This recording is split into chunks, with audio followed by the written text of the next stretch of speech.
Hello everybody, my name is Aceface. Welcome back to the Guristas hunt. We're here doing the Guristas event in a Corax actually. I'm testing out a new Corax fit.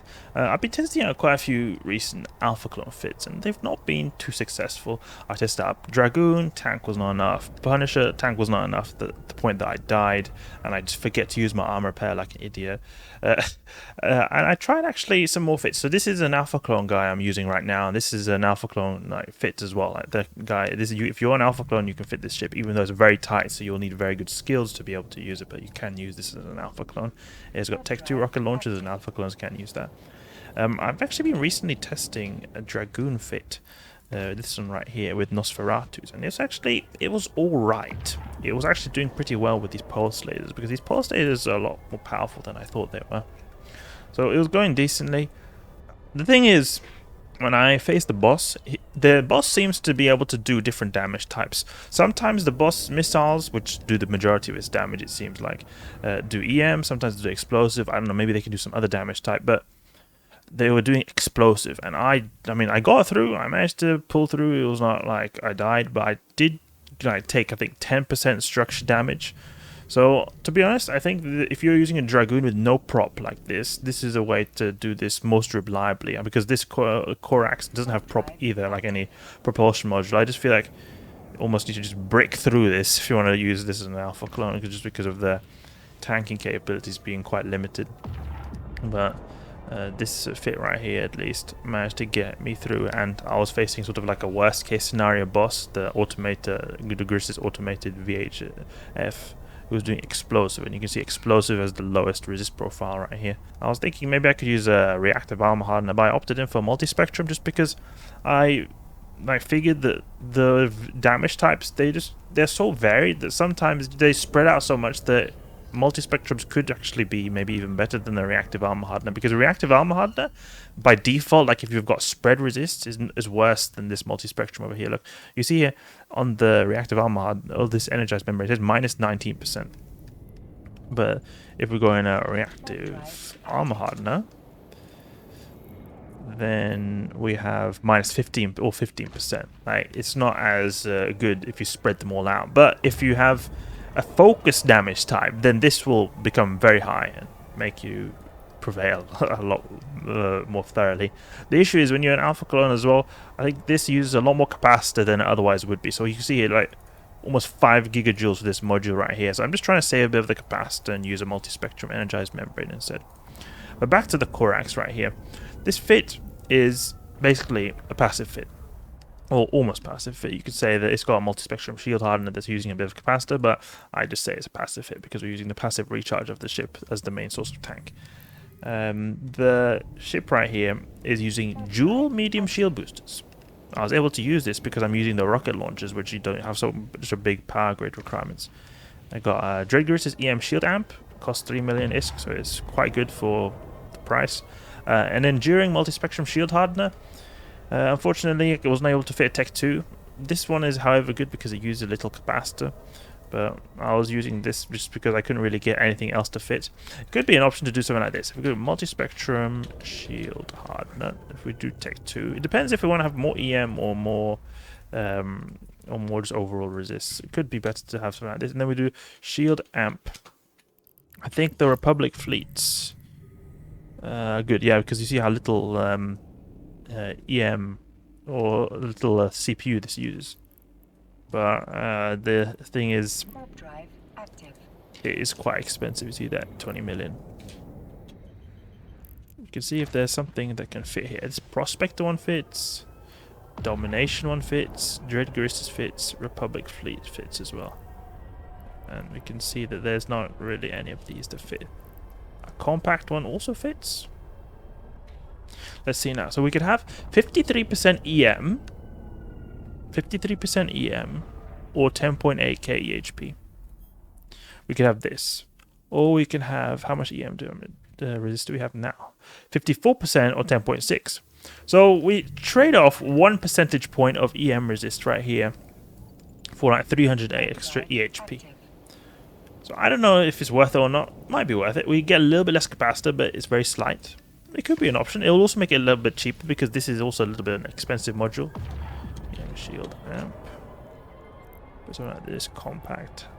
Minus 35. How much was the trade Guristas? 39. So it's at 4%. Like that. We could definitely do something like a compact and then a multispectrum. Shield hardener. You see so much CPU, these multispectrums over here.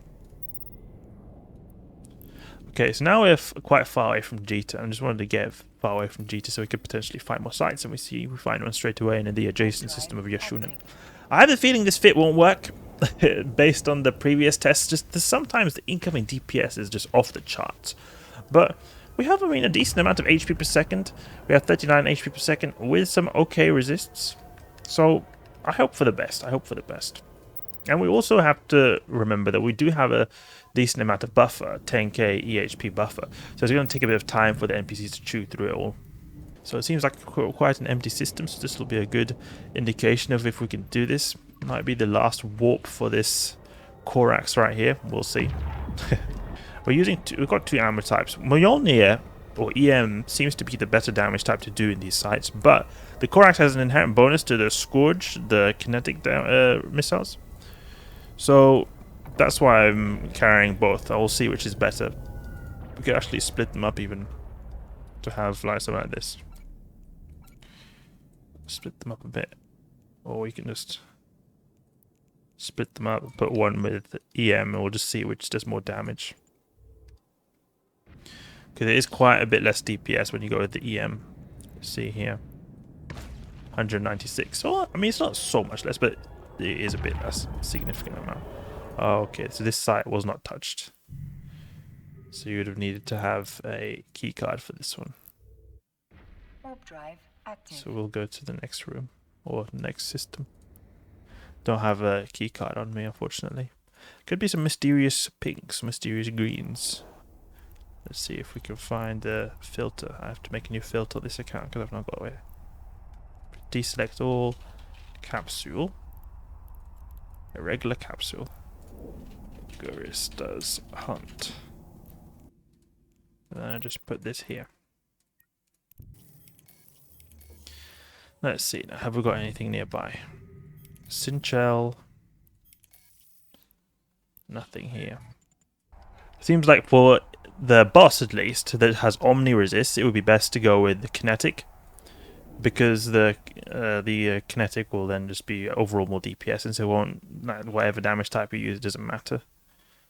If we go with like Hunt or Worm, for example, we do see that there's quite a bit more DPS or like resistance in the kinetic over the EM. Luminaire. There's one of these in Luminaire. Let's see, a Hunt Worm, 45-67. Let's see if it's the same ratio for every single one. So Hunt Kestrel, for example. 31-59, okay. Hunt, what would it be now? Hunt Caracal. 31-59. It could also be something to keep into consideration is that the armor also has resist as well, so you're doing more damage to their armor. But the majority of their tank is in their shield. I think it will be better actually to just go with the kinetic because we're going to go through their armor a bit quicker. And then plus we will be well prepared for the boss as well.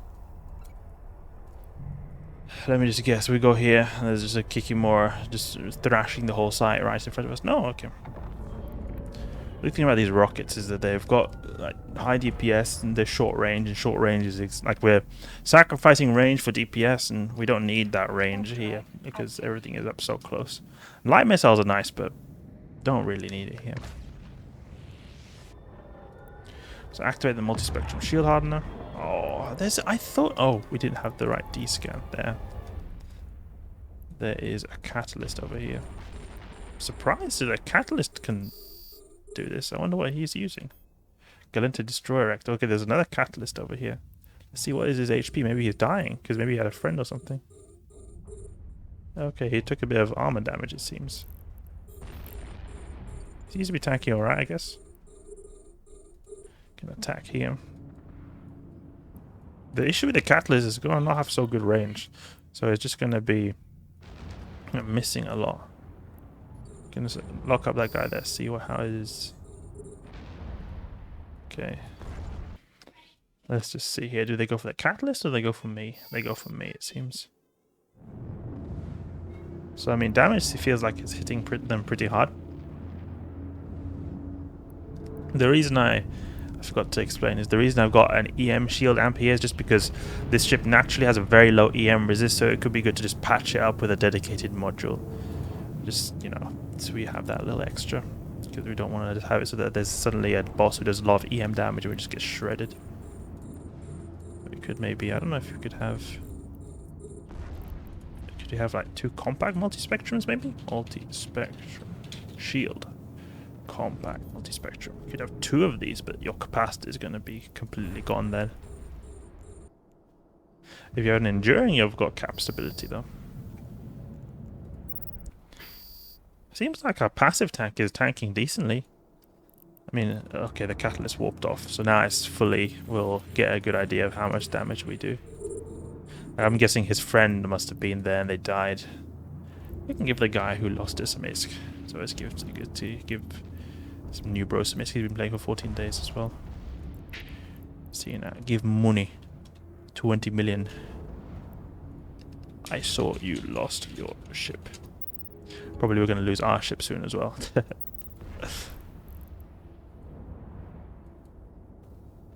Hopefully Corax survives.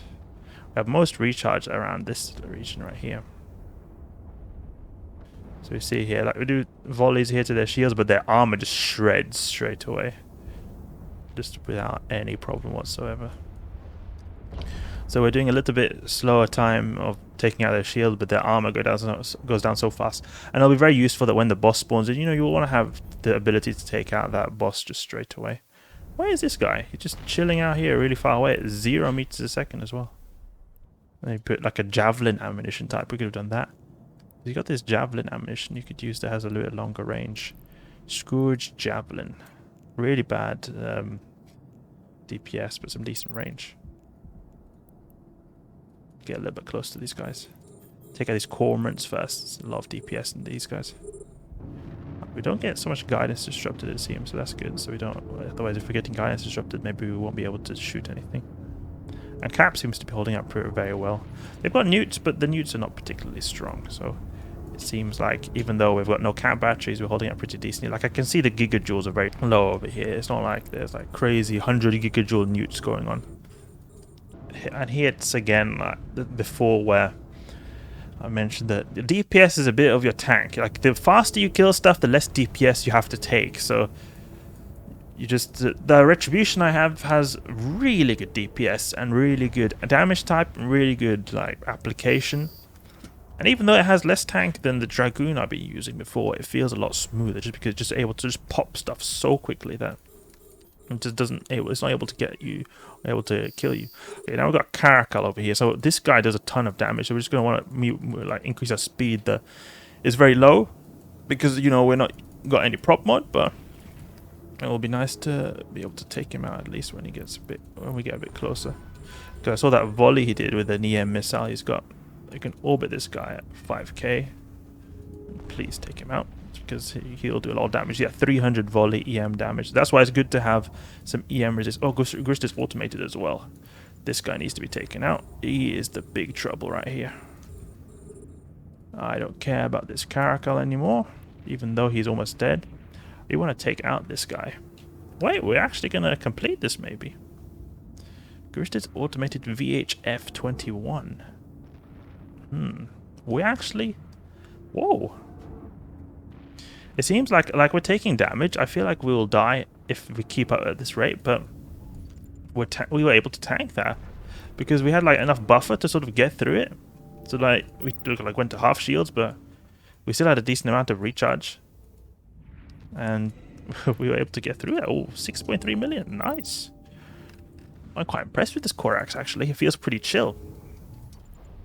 And probably would need to do more testing to get it to be like reliable. It might be slightly varying in the types of bosses because we had a VHF 21. There's also VHF 08. I don't know if there's a particular difference between them, but I mean I think we were taking, was it an EM missile or an explosive missile? VHF. VHF, where is he? VHF, we sort by time over here. I want to see what damage type. He did Mjolnir Heavy Missile. No, that was the character. From Guristas Automated. Nova Light Missile, okay. So here's the thing, he's using the Nova Light Missile, and that is a bit more biased towards being favorable for us. Because since he's got Nova Light Missile, we got more explosive resistant EM resist, but it's not like our EM resist is really bad. It's not the worst one. The thermal one is our worst, and I think the boss can either have explosive or EM missiles. So that was pretty decent right there. I was happy with that. I'm quite happy with that actually. So I think that a potential change to the fit, if we're gonna alter the fit ever so slightly. Can we warp to this? No, it's not. I thought there was a new one spawned in. So what we could do is that we remove this Dread Guristas right here, reduce the price, and then remove this Multispectrum over here. Then we could put a Tech 2 Multispectrum Shield Hardener.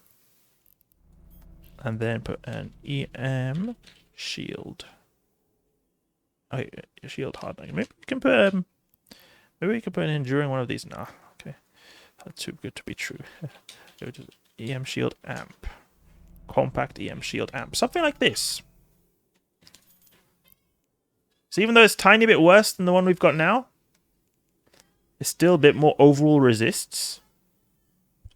And it might be good for just overall, you'll be a bit more well-rounded ship. We have more EHP. I think this could be a bit better. The capacity is a tiny bit on the low end, but still, it was alright. One thing I forgot to explain is the reason why we've got this power diagnostic system is just because we've got a bit of a power grid issue, but also it's because it's really good because it gives us extra capacitor and shield HP. You see here we get more shield HP, so just we get overall more tankier for using this. Only thing is maybe a capacitor is not so useful, but it's nice to have a small degree of capacitor. So this would require more skills than the enduring one we had before, but it's going to be a bit more powerful. So I'm not sure, what would we use here? What would be the best type? You can decide for yourselves if you ever tried to test out this fit. You can use the Tech 2 Multispectrum and the Compact EM Shield Amp, or the Enduring Multispectrum and the Dread Guristas EM Shield Amp.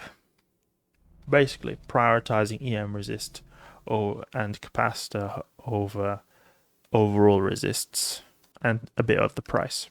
Quite impressed with the Corax performance. I'll probably be doing more tests to just see how it feels. Maybe there's different types of variations of the site that will make it be a bit more challenging, but I was quite impressed. It didn't feel like it was particularly challenging right here. We're just destroying stuff before we were able to get low shields.